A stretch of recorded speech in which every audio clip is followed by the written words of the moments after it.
Saudara, pemerintah mengokohkan visi menjadikan ibu kota Nusantara sebagai ibu kota politik Indonesia pada tahun 2028 mendatang. Tapi apa sebenarnya makna dari ibu kota politik? Apakah nantinya kantor pusat pemerintahan seperti Presiden, Wapres, serta lembaga tinggi negara juga akan mulai menjalankan perannya dari IKN? Publik pun saat ini menanti konsistensi dan keseriusan pemerintah dalam membuktikan bahwa IKN bukan sekedar proyek simbolik, melainkan transformasi nyata pusat pemerintahan Indonesia. Kami akan bahas hal ini dengan para narasumber kami. Ada Muhammad Hosin, anggota Komisi 2 DPR RI dari fraksi Partai Kebangkitan Bangsa. Lalu Saidiman Ahmad, peneliti SMRC melalui yang juga hadir di studio dan juga yang hadir di virtual. Ada Ahmad Riza Patria, Ketua DPD Gerindra DKI Jakarta. Selamat malam Pak Riza, Gus, Hosin, Mas Saidiman. Assalamualaikum. Ya, saya ke Pak Riza dulu, Pak Riza. Oh, sepertinya ada kendala komunikasi dulu dengan Pak Riza. Kalau gitu saya ke Gus Hosin dulu. Tadi kan sudah kita simak nih Gus. Ya. Kalau kata Kepala Kantor Staf Kepresidenan Mas Kodari bilang bahwa harus ada 3 pilar negara dulu nih kalau mau menjadikan aktivitas ibu kota negara ini seutuhnya begitu. Tapi di sisi lain juga Mas Ahaye bilang ini akan menjadi ibu kota politik. Itu apakah artinya ibu kota politik ini menunggu 3 pilar itu tadi jadi di IKN atau bagaimana? Ya, yang pertama untuk menjelaskan secara normatif yuridis ya, tentunya yang lebih berkompeten adalah dari pemerintah ya. Apakah dari Menteri Hukum HAM, apakah itu dari Kepala Kantor Kepresidenan, artinya harus ada penjelasan secara argumentasi hukum ini apa pemaknaan. Yang kita kenal kan kalau dari amanat Undang-Undang Nomor 21 2023 terkait dengan IKN maupun Perpres 109 2024, kita tidak mengenal frase ibu kota politik, yang kita kenal adalah ibu kota negara. Tapi saya ingin melihat secara substantif sebetulnya ada 2 pesan besar yang ingin disampaikan oleh pemerintah. Yang pertama, ini menepis ya asumsi dan dugaan-dugaan bahwa IKN ini tidak berjalan atau pemerintah tidak sepenuh hati untuk menjalankan IKN bagian daripada program prioritas seperti yang tertuang dalam RPJMN dalam Perpres nomor 12 tahun 2025. Jadi sekali lagi kita ingin melihat bahwa secara yuridis dan secara politis keberlanjutan IKN ini sudah memiliki koridor yang jelas, baik itu timeline waktu maupun norma hukum. Bahwa kemudian ada ekosistem yang harus dipersiapkan itu suatu keniscayaan. Tidak mungkin pusat pemerintahan hanya berdiri koridor satu cabang kekuasaan eksekutif saja. Tentunya juga dalam iklim demokrasi kita mengenal konsep trias politika, ada yudikatif, eksekutif, dan legislatif. Kemudian yang kedua, secara politik anggaran kebetulan kami di Komisi 2 bermitra dengan otorita IKN terus running sebetulnya. Jadi dari tahun ini sudah ada beberapa infrastruktur pendukung untuk mempersiapkan baik itu kantor, baik itu rumah dari legislatif maupun yudikatif sudah berjalan. Bahkan di 2025 ini di antara kementerian lembaga mitra Komisi 2, otorita IKN ini penerima anggaran terbesar sejumlah 14 triliun. Dan untuk 2026 ada 21 triliun walaupun yang sudah di-approve 6 triliun. Tapi bukan berarti sisanya itu tidak di ACC, cuman menunggu mekanisme dan penyesuaian dari nomenklatur kementerian lembaga yang lain. Oke, saya akan coba sapa lagi Pak Riza Patria. Pak Riza sudah bisa mendengar suara saya? Ya. Oke, Pak Riza, ini tadi saya tanya ke Gus Hojin bahwa ada pernyataan dari KSP bahwa ini nunggu 3 pilar negara bisa terbentuk semuanya seluruhnya di IKN. Tapi di sisi lain juga Menko Infrastruktur dan Pembangunan Kewilayahan, Mas Ahaye bilang juga ini kan akan jadi ibu kota politik tahun 2028. Nah, alih-alih dilabeli ibu kota politik, nggak sebaiknya kita juga merujuk pada terminologi kota pemerintahan misalnya begitu. Bagaimana posisi Gerindra dalam hal ini?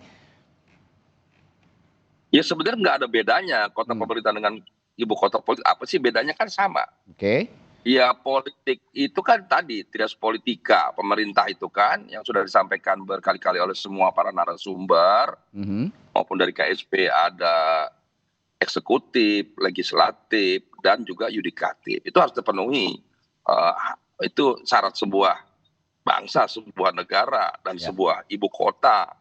Nah, jadi kalau itu terpenuhi secara politik, ini kan kalau lihat judulnya ini kan Perpres nomor 79 tahun 2025 ini tentang pemutahiran rencana kerja pemerintah 2024 2025. Yaitu apa? Kami ingin, pemerintah ingin memastikan bahwa apabila ada pendapat-pendapat yang menganggap tidak serius lah, berhentilah dan sebagainya, itu tidak betul. Malah dikeluarkan pers ini menegaskan Pak Prabowo, pemerintah negara memastikan bahwa proses daripada pembentukan ibu kota negara di Kalimantan Timur selain berjalan, tapi juga dilakukan upaya-upaya percepatan. Kenapa disebut pemerintahan politik? Karena 3 unsur tadi menjadi penting, yaitu eksekutif, legislatif, dan yudikatif. Itu yang ingin kita dorong. Kalau ini sudah ada di ibu kota, maka tidak ada alasan lagi bagi semua pihak tidak berpindah ke ibu kota yang baru. Dan kalau sudah ada di situ dukungan legislatif, Mas Ojin, itu penting sekali di DPR. Itu tidak hanya dukungan politik atau political will dari pemerintah, dari DPR, tapi juga dukungan anggaran, transparansi, komitmen, dan dengan demikian seperti yang saya sampaikan berkali-kali sebelumnya, bahwa nanti sektor lainnya akan mengikuti. Apa itu? Yang paling utama apa, kan pada dasarnya kan utama sektor ekonomi harus bergerak setelah infrastruktur dibangun, bangunan, jalan, perumahan, dan sebagainya. Tapi ekonomi, bisnisnya harus jalan. Maka harus ada hotel. Hotel akan masuk di situ, perlu investasi. Tidak mungkin semua dibiayai oleh APBN. Maka swasta harus masuk. Swasta ingin ada kepastian. Betul ini mau dibangun. Siapa saja nanti yang akan tinggal di sana. Siapa yang akan berpindah. Setelah itu bagaimana dengan rumah sakit? Bagaimana dengan sekolah? Semua sekolah juga, swasta juga akan membangun sekolah di situ. Kalau ada pasarnya. Begitu juga mall, pasar, apalagi hotel, semualah, para wisata, semua akan berpindah. Tapi kan mereka kan harus mengikuti pasar. Apa itu? Ada penduduknya, karena itu konsumennya kan yang akan membiayai, karena tidak semua harus dibiayai oleh APBN maupun APBD. Jadi sekali lagi adanya perpres ini menjadi penting, menunjukkan komitmen, kesungguhan, dan konsistensi pemerintah untuk memastikan bahwa ibu kota negara, ibu kota pemerintahan maupun ibu kota politik itu hadir di Kalimantan Timur. Tapi pertanyaan saya selanjutnya, kenapa harus tahun 2028? Ini juga ekspektasi publik menunjukkan bahwa sebenarnya ya kita pengen lihat juga, publik juga ingin melihat bahwa konsistensi pemerintah untuk menjadikan ibu kota ini, ibu kota Nusantara ini menjadi pusat pemerintahan. Nah, ini apakah terkendala juga tadi yang disinggung oleh Pak Riza, masalah anggaran, masalah investasi yang belum masuk, atau bagaimana? Ya, jadi sekali lagi, ini bukan cuma soal anggaran, ini banyak. Jadi membangun ibu kota itu membangun sebuah ekosistem. Itu tidak mudah. Coba kita lihat beberapa negara. Semua negara yang melakukan pemindahan ibu kota atau kota pemerintahan dan lain sebagainya, itu perlu waktu proses yang lama dan panjang. Lihat Putrajaya di Malaysia. Saya datang ke sana beberapa, sepi sekali. Jadi tidak mudah gitu loh, memindahkan sebuah ibu kota. Kalau yang namanya PNS, ya asal ada perintah, nggak ada pilihan, dia pindah. TNI, Polri, Kejaksaan, dia pindah. Tapi kalau yang pindah cuma bapaknya, bagaimana dengan istrinya, bagaimana anak-anaknya? Itu kan jadi masalah. Nah, supaya anaknya bisa ikut pindah, tentu harus ada sekolah yang memadai, rumah sakit yang layak, dan sebagainya, termasuk ya tempat bermain dan sebagainya. Artinya apa? Semua ekosistem harus dibangun. Nah, membangun ini sebuah proses. Tapi lagi-lagi, kalau sekedar infrastruktur, itu cuma masalah uang. Itu mudah diatasi oleh pemerintah kalau cuma masalah uang. Tapi yang sulit adalah memindahkan satu kehidupan atau ekosistem itu sendiri. Nah, ini perlu waktu, perlu dukungan. Dan ini yang perlu waktu yang panjang. Saya meyakini dulu saya masih di Komisi 2 udah bicara. Tidak semudah itu memindahkan. Bagaimana dengan istri, anak, adik, keluarga, itu harus dipikirkan. Memisahkan bapak dengan anak juga itu harus dipikirkan. Ekosistemnya tadi yang harus dibangun ya, Pak Riza ya. Semua pasti ya, ekosistemnya harus disiapkan. Ekosistemnya harus disiapkan secara matang dan sempurna. Ya, nanti setelah jeda saya akan juga bertanya ke Mas Hediman. Saya ingin tahu juga apakah SMRC punya analisis atau bahkan survei misalnya soal opini publik terhadap penetapan IKN ini sebagai ibu kota politik yang sudah digemburkan oleh pemerintah, kan diksinya ibu kota politik tahun 2008. Nah, apakah ini juga berpengaruh terhadap isu anggaran dan kesiapan infrastruktur menurut publik? Saya akan tanyakan itu nanti setelah jeda di Sapa Indonesia Malam. Tetaplah bersama kami.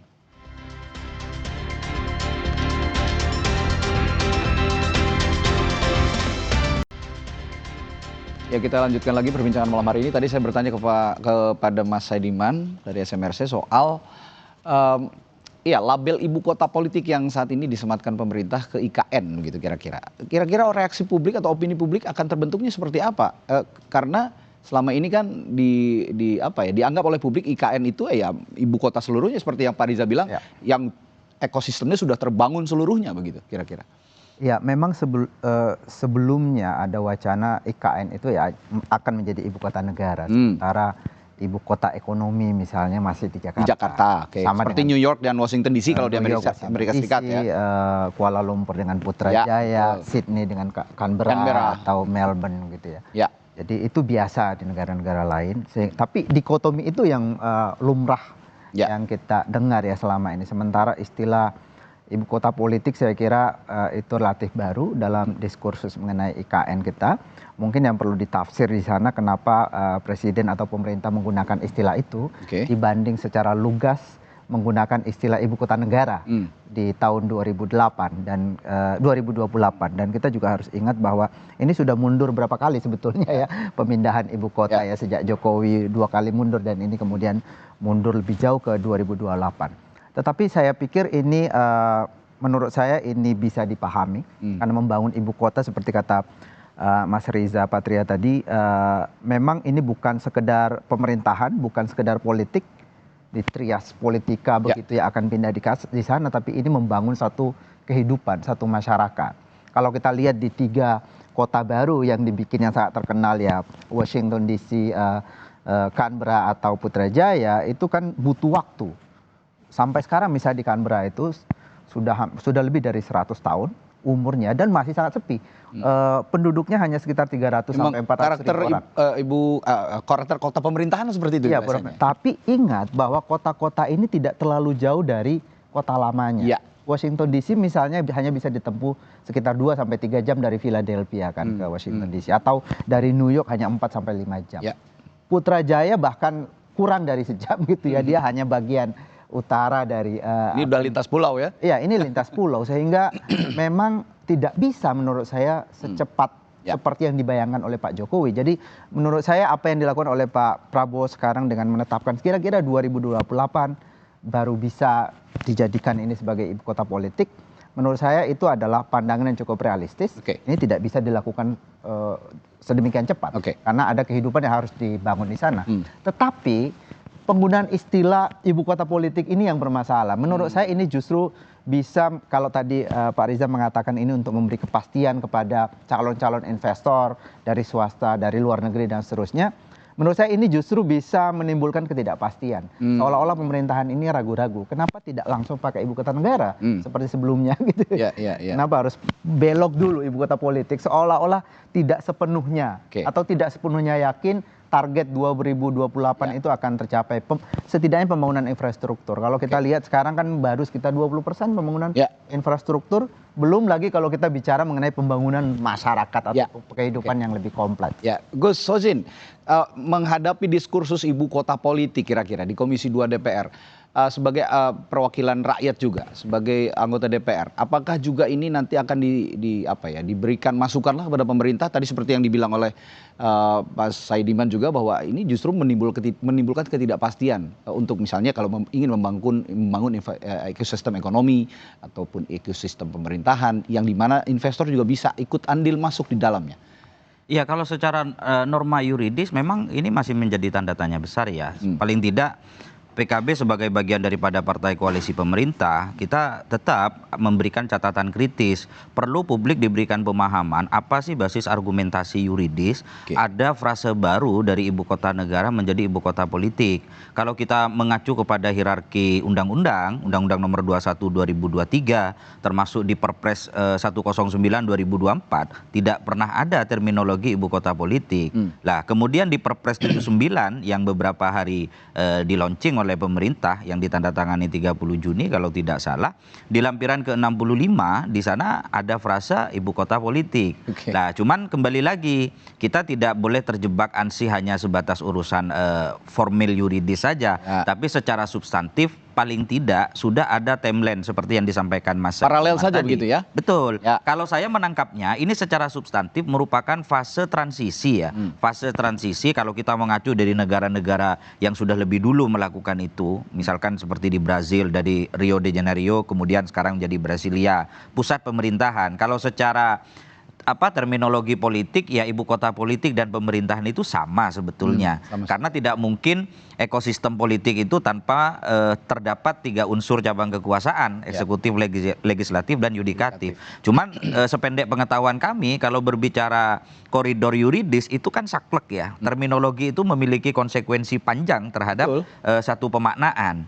Jadi sekali lagi apa yang disampaikan Mas Riza, sampaikan Mas Saidiman barusan, ini satu tarikan nafas yang sama. Kita sebagai putra bangsa memiliki optimisme dan itu diperjelas oleh Presiden melalui Perpres 79 ini, seperti itu. Tapi kalau penjelasan yang lebih detail apa maksud daripada terminologi ibu kota politik ya pemerintah yang ini di sini kebetulan Pak Riza juga mewakili eksekutif sebetulnya. Saya ingin ya meskipun tadi kalau kata Pak Riza ya sama saja lah mau ibu kota politik, mau ibu kota pemerintahan, mau ibu kota negara sama aja sebenarnya.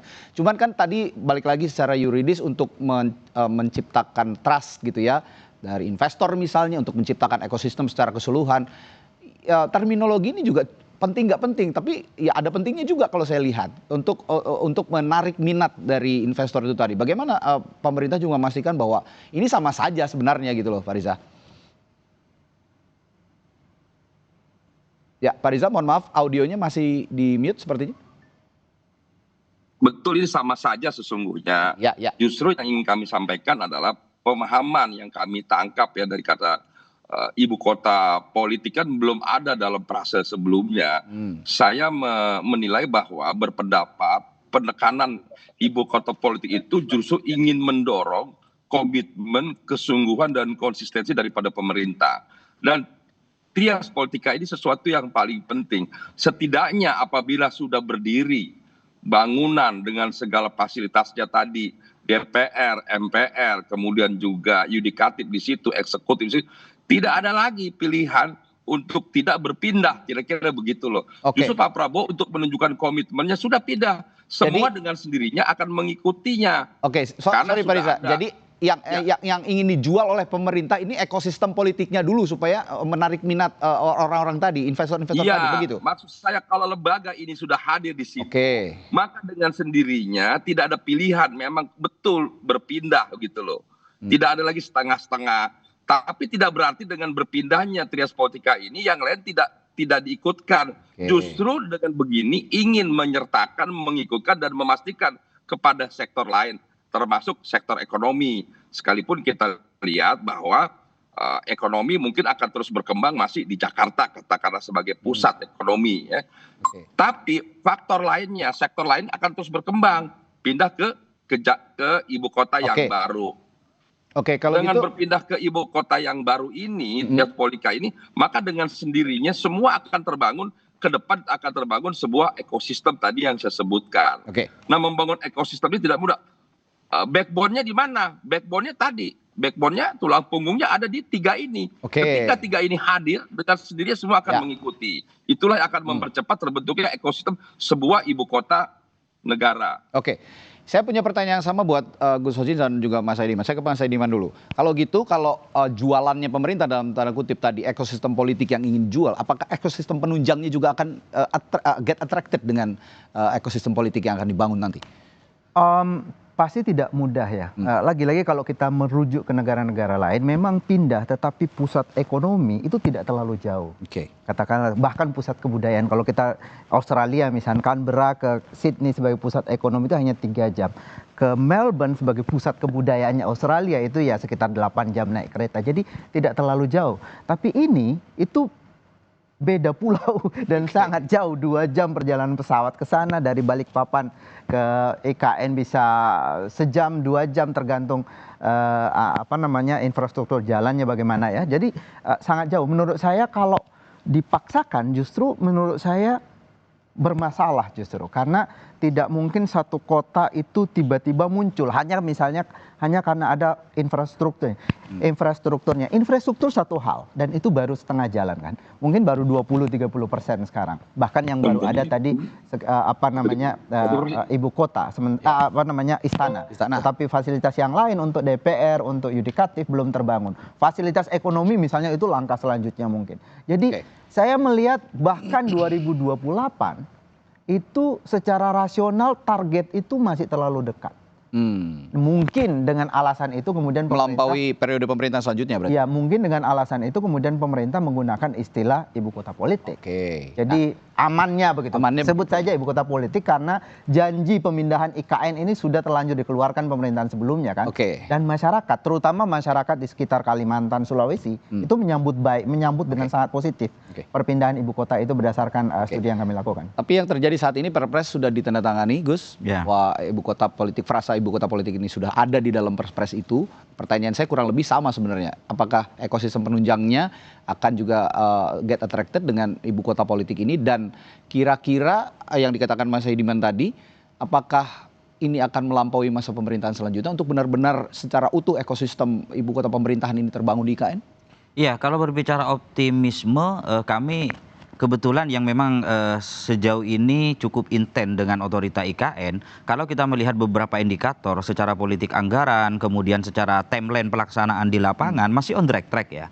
Apalagi dipertegas dengan keluarnya Perpres 79 ini semakin menguatkan keyakinan kami 2028 bahkan 2027 maksimal 2027 akhir itu sudah bisa jalan di sana.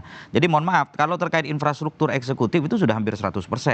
Dari istana, kemudian rusun untuk ASN, kemudian transportasi, fasilitas pendukung lainnya. Bahkan yang untuk legislatif dan yudikatif ada beberapa yang sudah keberlanjutan. Di tahun 2026 itu melanjutkan apa yang sudah dicanangkan. Kalau tidak salah bulan depan, Oktober, itu sudah mulai running yang untuk bangunan legislatif dan yudikatif. Artinya secara timeline waktu, kebetulan kami yang cukup intens dengan otorita IKN, baik pertemuan secara formal di DPR maupun kita kunjungan ke lapangan ke IKN, semuanya masih on track ya. Terus kemudian yang kedua Mas, ini pindah ibu kota ini kan sebetulnya ini membentuk satu peradaban baru ya. Ini menjadi satu simbol bagaimana Indonesia bertransformasi dari negara berkembang menjadi negara maju. Jadi terkait dengan masalah jualan, mungkin saya punya sudut pandang yang sedikit berbeda dengan Mas Riza. Nggak mungkin ekosistem pemerintahan kita jual kepada investor, karena muara atau filosofi pemerintahan itu kan public services ya, bukan business oriented. Jadi